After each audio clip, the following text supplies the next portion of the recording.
और आइए आपको दिखाते हैं कैसे हिंदुस्तान के लिए एक नई समस्या पैदा हो रही है। इस समस्या का नाम है TRF। जी हां, ये एक आतंकी संगठन है जो ISI के इशारे पर खड़ी की गई है। लश्कर तैयबा के कमांडर्स इसकी निगरानी कर रहे हैं और पूरे तरीके से इसे संचालित भी कर रहे हैं। मकसद और लक्ष्य सिर्फ एक है, हिंदुस्तान को लहूलुहान करना और जम्मू कश्मीर में आतंक की खेप को और ज्यादा बढ़ाना।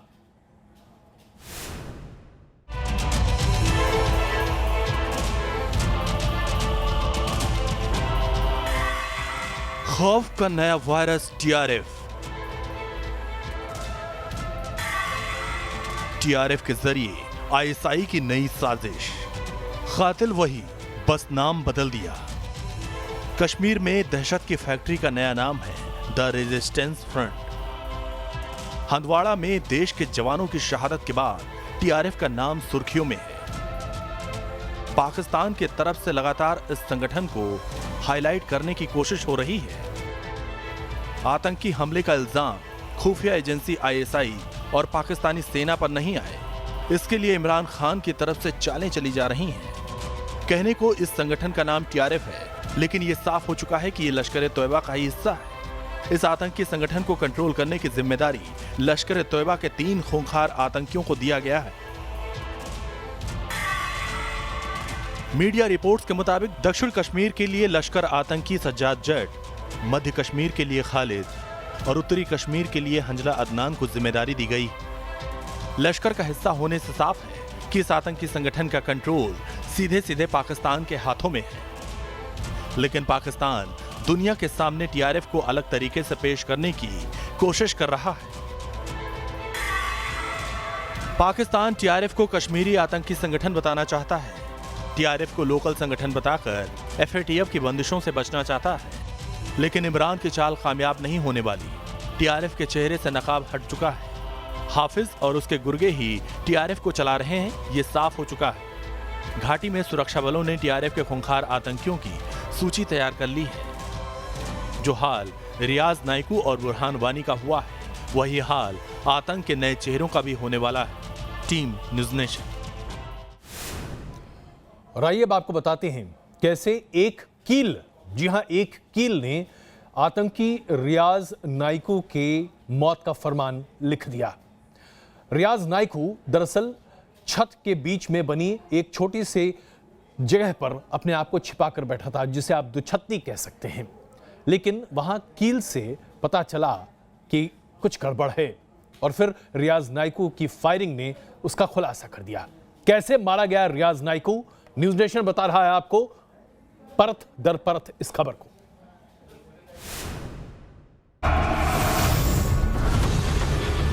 लगातार 3 साल से सुरक्षा बल कर रहे थे रियाज नाइकू की घेराबंदी।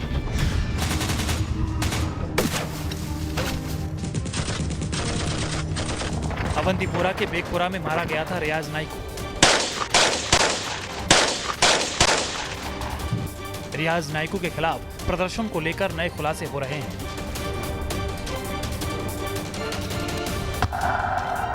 फॉल्स सीलिंग की वजह से फंसा रियाज नाइकू। लगातार सुरक्षा एजेंसीज आतंकी रियाज नाइकू की तलाशी कर रही थी। सुरक्षा बलों को उम्मीद थी कि वो किसी अंडरग्राउंड ठिकाने में छिपा होगा, लेकिन नाइकू की बरामदगी इमारत की छत से हुई। मीडिया रिपोर्ट्स के मुताबिक नाइकू के बारे में सूचना मिलने के बाद पहले 2 घरों की तलाशी ली गई, लेकिन वो नहीं मिला। इसके बाद सुरक्षा बल उस तीसरे ठिकाने पर आ गए जो नाइकू के रिश्तेदार का घर था। यहाँ 3 बार तलाशी के बाद भी नाइकू नहीं मिला। इसके बाद एक पुलिस अधिकारी छत पर गए।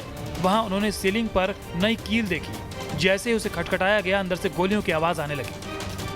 नाइकू की तलाश के लिए सुरक्षा बल दिन रात लगे हुए थे। बेहद शातिर था रियाज नाइकू, लेकिन उसकी एक गलती भारी पड़ गई।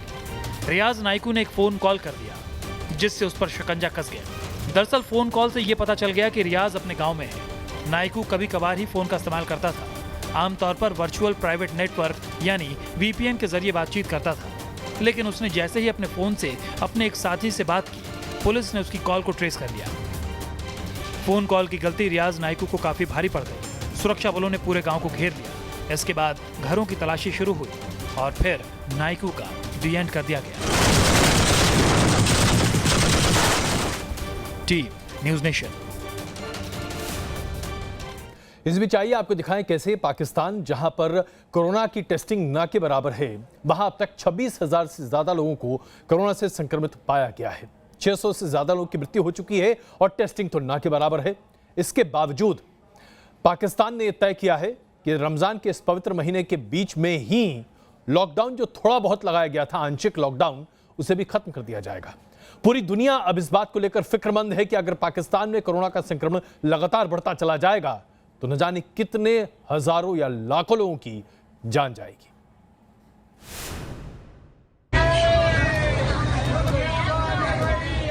पाकिस्तान के लाहौर शहर में लॉकडाउन है, लेकिन लाहौर की गलियां गुलजार हैं। सोशल डिस्टेंसिंग की ऐसी तैसी तो हो ही रही है, लोगों के चेहरों पर मास्क तक नहीं है।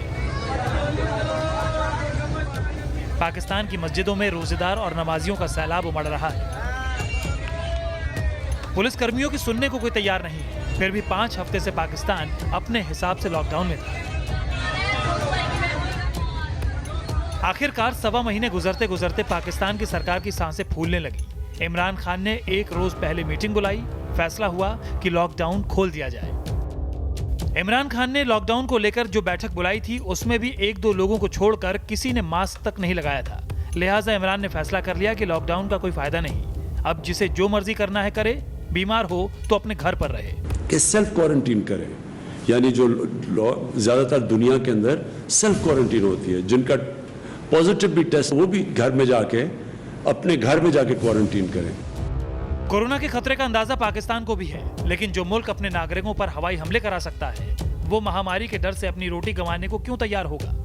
लिहाजा कोरोना के संक्रमण में रिकॉर्ड बढ़ोतरी के बावजूद पाक से लॉकडाउन हटाया जा रहा है, जबकि हालात ये हैं कि पाकिस्तान में एक दिन में 1764 नए संक्रमणों का पता चला है। शुक्रवार की सुबह ही कुल संक्रमित मरीजों की संख्या 25,837 पहुंच चुकी है। रोज औसतन 27 मरीजों की जान जा रही है। मरने वालों की तादाद 594 तक पहुंच चुकी है। लेकिन पाकिस्तान की सरकार के लिए पाकिस्तानियों की जान से जरूरी रोटी का जुगाड़ करना है। लिहाजा इमरान ने यह भी ऐलान कर दिया कि लॉकडाउन खोलने के साथ साथ चीनी प्रोजेक्ट का काम भी तेजी से शुरू करेंगे। Team news nation. पाकिस्तान तो पाकिस्तान, ऐसा लगता है कि बांग्लादेश की सरकार की अकल पर भी पर्दा पड़ता जा रहा है। रमजान के इस पवित्र महीने के भीतर ही ऐसी खबरें आ रही हैं कि बांग्लादेश भी लॉकडाउन जो वहां लगाया गया है कोरोना के संक्रमण को देखते हुए उसे खत्म करने पर विचार कर रहा है। और अगर ऐसा होगा तो दुनिया जानती है कि बांग्लादेश में इसके घातक परिणाम होंगे, लेकिन शायद बांग्लादेश की सरकार इसे मानने को तैयार नहीं।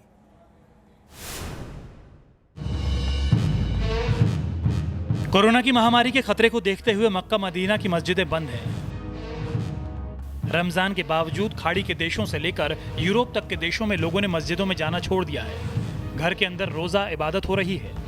लेकिन बांग्लादेश की सरकार या तो कोरोना महामारी को लेकर गंभीर नहीं है या पाकिस्तान की तरह कट्टरपंथियों के दबाव के आगे फैसले ले रही है। बांग्लादेश की सरकार ने यह फैसला किया है कि लोग मस्जिदों में अपनी जमात के साथ नमाज पढ़ सकेंगे, लेकिन ये छूट सशर्त होगी। जैसे सभी लोग अपनी दरी लेकर आएंगे, नमाजियों को मास्क पहनना होगा, 1 गज की दूरी बनाए रखनी होगी, नमाज से पहले साबुन से हाथ धोना होगा और 5 वक्त की नमाज से पहले मस्जिद को संक्रमण मुक्त किया जाएगा।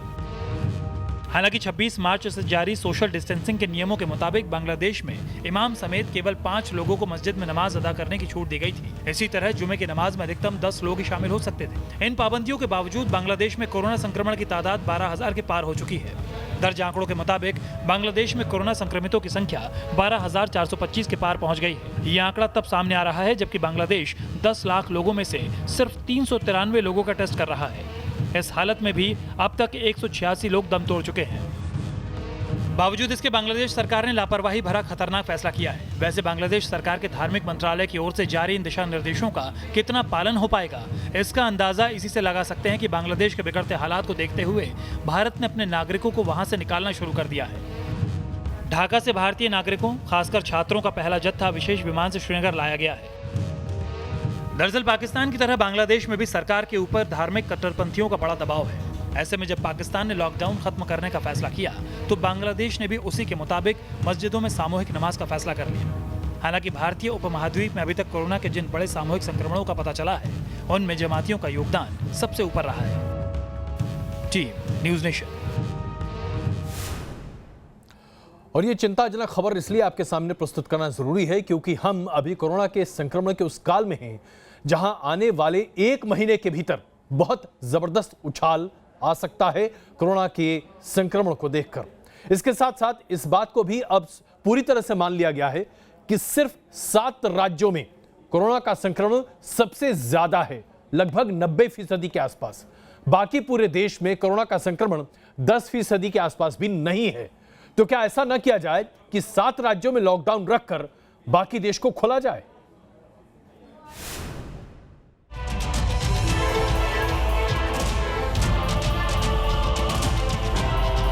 आधे हिंदुस्तान में मचा है कोरोना का कहर। देश के 7 राज्यों में कातिल वायरस ने मचाया हाहाकार। पूरा हिंदुस्तान कोरोना वायरस से दो हाथ कर रहा है। लॉकडाउन और सोशल डिस्टेंसिंग के हथियार से कोरोना को मात देने की पुरजोर कोशिश की जा रही है। देश के तमाम संसाधन कोरोना के खिलाफ लड़ाई में झोंक दिए गए हैं, लेकिन देश के 7 राज्य ऐसे हैं जहां कातिल वायरस ने कहर बरपा रखा है। कोरोना की मार झेल रहे ये 7 राज्य हैं महाराष्ट्र, गुजरात, दिल्ली, तमिलनाडु, मध्य प्रदेश, उत्तर प्रदेश और राजस्थान। आपको आंकड़ों के जरिए बताते हैं कि किस तरह देश के 7 राज्य कोरोना के एपिसेंटर बन गए हैं।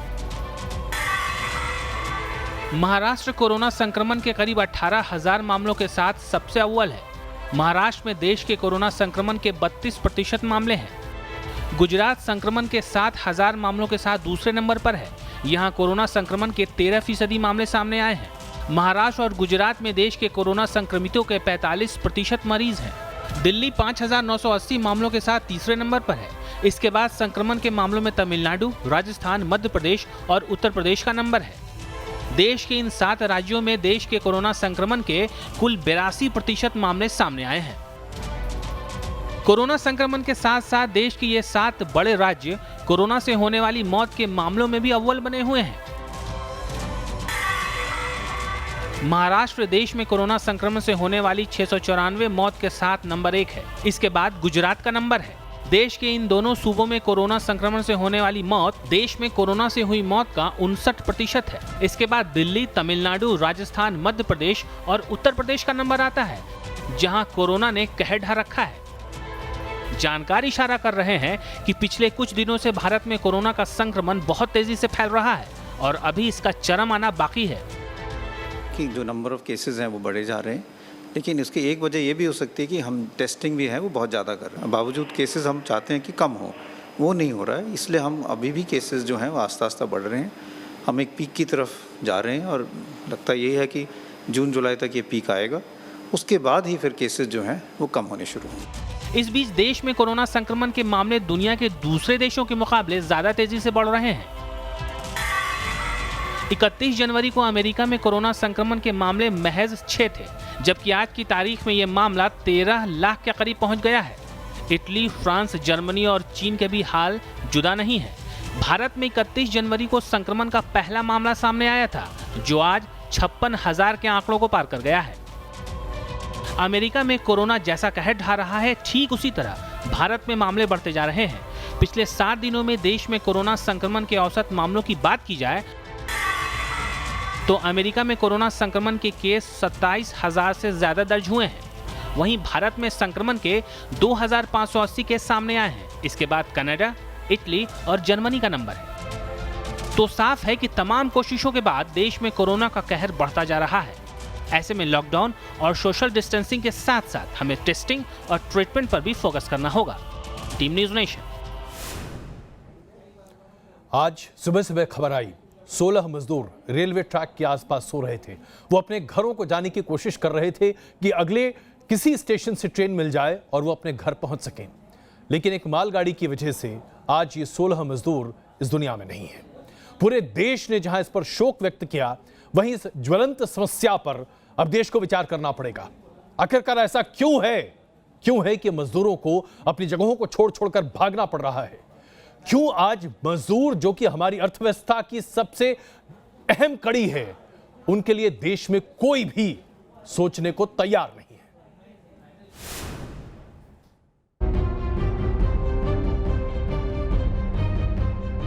रेलवे ट्रैक पर पड़ी रोटियां और पास बिखरी लाशें। इन लावारिस रोटियों के मालिक अब जिंदा नहीं हैं। जिन 19 लोगों के लिए ये रोटियां बनाई गई थी, उनमें से 16 की मौत हो चुकी है। इन बेबस मजबूर मजदूरों की मौत उस रेल पटरी पर हुई है जिसके सहारे ये लोग अपने घर पहुंचने का सपना देख रहे थे, लेकिन मंजिल तक पहुंचने से पहले ही मौत ने उन्हें अपनी आगोश में ले लिया। जब मालगाड़ी सोते बेखबर मजदूरों पर से गुजरी होगी तो क्या हुआ होगा? ऐसी खौफनाक तस्वीर जिसे हम नहीं दिखा सकते। बताया जा रहा है कि गुरुवार शाम इन मजदूरों ने पटरी की राह पकड़ी। रात में जब थक गए तो पटरी पर ही सो गए। इनमें से 16 की नींद कभी नहीं टूटी। सुबह गुजरती मालगाड़ी ने इन्हें मौत की नींद सुला दी। जानकारी के मुताबिक मध्य प्रदेश के रहने वाले 19 मजदूर महाराष्ट्र के जालना की फैक्ट्री में काम करते थे, लेकिन लॉकडाउन में हालात ऐसे बने कि उन्होंने जान को जोखिम में डालकर पैदल ही जालना से औरंगाबाद का सफर शुरू कर दिया, इस उम्मीद के साथ कि औरंगाबाद में उन्हें मध्य प्रदेश के लिए शायद कोई श्रमिक स्पेशल ट्रेन मिल जाए। और इसी उम्मीद में उन्होंने पटरी पर पलायन का जोखिम उठा लिया। लेकिन किसी को क्या पता था कि जिंदगी बचाने के लिए ये जोखिम उनकी जिंदगी ही ले लेगा। एक इंजर्ड है, वो हॉस्पिटल में है। 4 लोग जो थोड़ा दूर बैठे थे उनकी हम पूछताछ कर रहे हैं और वो थोड़ा सा सदमे में है, तो उनसे बाकी सारी चीज़ें वेरीफाई करना और वो कहाँ से आए, कैसे निकले, वो सब करना अभी हमारी प्रोसीजर चालू है। रेलवे ने इस हादसे की जांच के आदेश दे दिए हैं, लेकिन कुछ सवाल हैं जिसका जवाब सरकारों को देना होगा। आखिर पाबंदियों के बावजूद मजदूर पटरी पर कैसे आ गए? पलायन रोकने के लिए जो बड़े बड़े दावे किए जा रहे हैं उसका क्या हुआ? ऐसे हादसे दोबारा ना हो उसे रोकने के लिए सरकारें क्या कर रही हैं? मुंबई से सुभाष शिर्के के साथ टीम न्यूज़ नेशन। इस खबर को आपके सामने प्रस्तुत कर मैं खुद व्यक्तिगत तौर पर भी अपनी भावनाओं को शायद नहीं छिपा पाऊंगा। क्या ऐसे किसी राज्य की आप कल्पना कर सकते हैं हिंदुस्तान में जो इस बात को लेकर अपनी पीठ थपथपाए कि पूरे हिंदुस्तान के सभी विकसित राज्यों के लिए मजदूर हम मुहैया कराते हैं और यह हमारी श्रम शक्ति है? क्या मजदूर मुहैया कराना किसी राज्य के विकास का पैमाना हो सकता है? जनाब, अगर आप बिहार के उप मुख्यमंत्री हैं और आपका नाम सुशील मोदी है तो आप अपनी पीठ थपथपा सकते हैं। सुशील मोदी ने ट्वीट करके कहा है कि लॉकडाउन के बाद अब पूरे देश के राज्यों को जो विकसित हैं इस बात का एहसास हो गया है कि बिहार में सबसे ज्यादा मजदूर हैं और बिहार के मजदूरों के बिना विकसित राज्यों का काम नहीं चल सकता।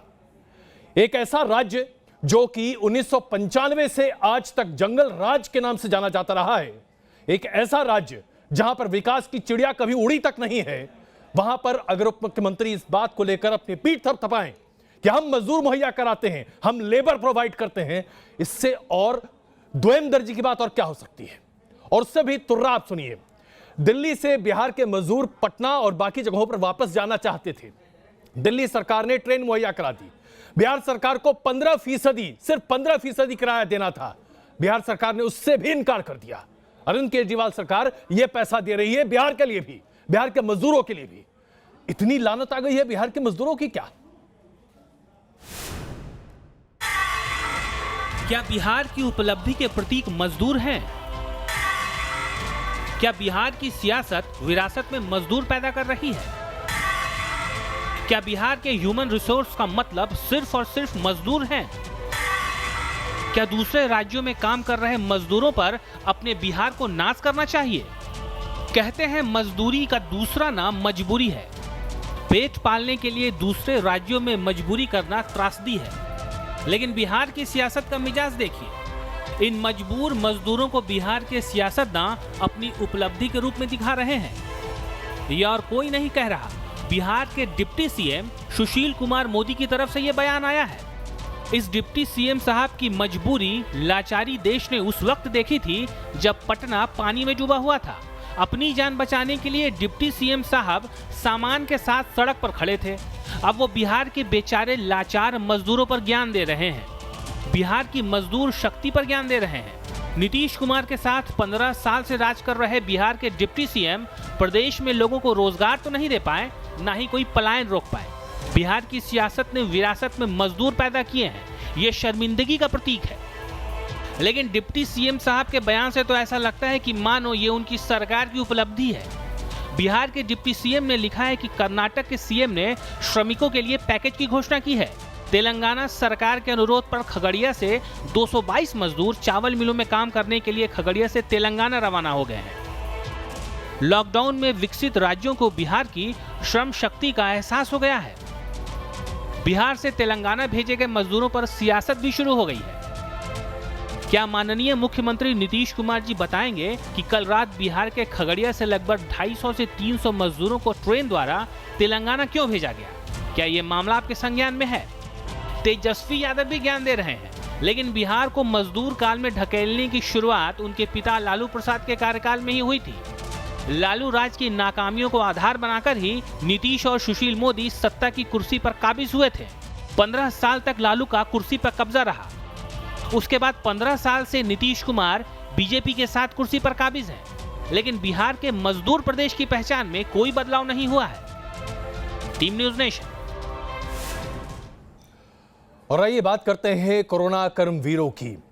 हम कोरोना के उन योद्धाओं का शुक्रिया अदा करना चाहते हैं जो विषम परिस्थितियों में दिन रात अपना फर्ज अदा कर रहे हैं, जिनकी वजह से हम बिना रुके बिना थके आप तक हर जरूरी और बहुत ही महत्वपूर्ण जानकारी पहुंचा रहे हैं। ऐसे मुश्किल वक्त में जब पूरा देश कोरोना वायरस के खिलाफ महाजंग से जूझ रहा है, तो हम सबका फर्ज बनता है कि हम भी अपना कर्तव्य निभाएं। इन हालात में कुछ कर्मवीर ऐसे भी हैं जो खामोशी से दिन रात देश को सतर्क और सावधान कर रहे हैं। देश के कोने कोने तक जरूरी खबर पहुंचाने में हमारी निरंतर मदद कर रहे हैं। हर जरूरी अपडेट पहुंचाने में अपना वो योगदान दे रहे हैं, क्योंकि हम जो कुछ कहते हैं इनके जरिए ही आप तक पहुंचता है। ऐसे में सभी डीटीएच प्लेटफॉर्म्स, केबल ऑपरेटर्स और न्यूज प्रोवाइडिंग सर्विसेज से जुड़े हर व्यक्ति की, जिनकी मेहनत के दम पर हम ये खबर आप तक पहुंचा रहे हैं, न्यूज नेशन तहे दिल से शुक्रिया अदा करता है। हम सब मिलकर आगे बढ़ रहे हैं, क्योंकि हमें कोरोना को हराना है। इस लड़ाई में हमें जीतना है। और आइए आपको दिखाते हैं कोरोना की इस पाबंदी के बीच में भगवान जगन्नाथ की यात्रा, जहां भगवान जगन्नाथ की रथ यात्रा को कैसे रोका जा सकता है। लेकिन आप जब जानते हैं कि लाखों की संख्या में लोग उमड़ते हैं, सोशल डिस्टेंसिंग और फिजिकल डिस्टेंसिंग के इस दौर में कैसे इससे पार पाया जाए, तो आइए अब आपको दिखाते हैं क्या तैयारी कर रही है भारत सरकार। कि हम रथ यात्रा भी देखें, भगवान विश्वनाथ की तमाम चीजों को भी देखें, जगन्नाथ की, और उसके साथ साथ सोशल डिस्टेंसिंग भी बनाए रखें। ओडिशा में पुरी की सड़कों पर आस्था का सैलाब हर साल कुछ इसी कदर उमड़ता है।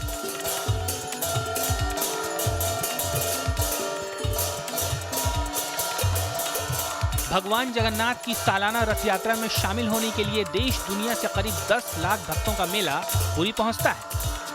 हालांकि रथ यात्रा का ये महोत्सव 30 जून को आयोजित होना है, लेकिन इसके लिए तैयारियां अक्षय तृतीया से ही शुरू हो जाती हैं।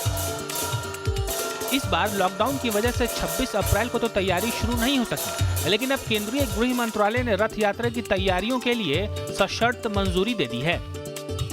गृह मंत्रालय की शर्तों के मुताबिक रथ यात्रा की तैयारियों से लेकर आयोजन तक सोशल डिस्टेंसिंग का पूरा ख्याल रखा जाएगा। केंद्र की इजाजत के बाद पुरी में 3 रथों का निर्माण कार्य शुरू हो चुका है। हालांकि अभी यह तय नहीं हो सका है कि रथ यात्रा के दौरान श्रद्धालु शामिल हो सकेंगे या नहीं। उनका फैसला अभी नहीं हुआ है। केंद्र के आदेश के मुताबिक रथ बनाने में सामाजिक दूरी रखी जाए, मुख्य मार्ग की बजाय दूसरी जगह रथ बने। रथ यात्रा उत्सव का फैसला बाद में होगा। सरकार की ओर से रथ यात्रा की तैयारी की इजाजत के पीछे वजह बताई जा रही है कि एक तो पूरी ग्रीन जोन में है, वहां कोरोना का कोई मरीज नहीं मिला है। दूसरा, रथ का बनाना कोई धार्मिक उत्सव नहीं बल्कि निर्माण कार्य है। कोरोना महामारी की शुरुआत के बाद देश में रामनवमी जैसा महापर्व भी सादगी से मनाया गया, लेकिन ओडिशा में भगवान जगन्नाथ की रथ यात्रा पहला ऐसा बड़ा उत्सव होगा जिसे मनाने की तैयारी शुरू कर दी गई है। सब कुछ ठीक रहा और देश में कोरोना के संक्रमण पर ब्रेक लगाने में कामयाबी मिली तो 23 जून को पुरी में इस बार भी रथ यात्रा का भव्य आयोजन हो सकता है। Team news nation.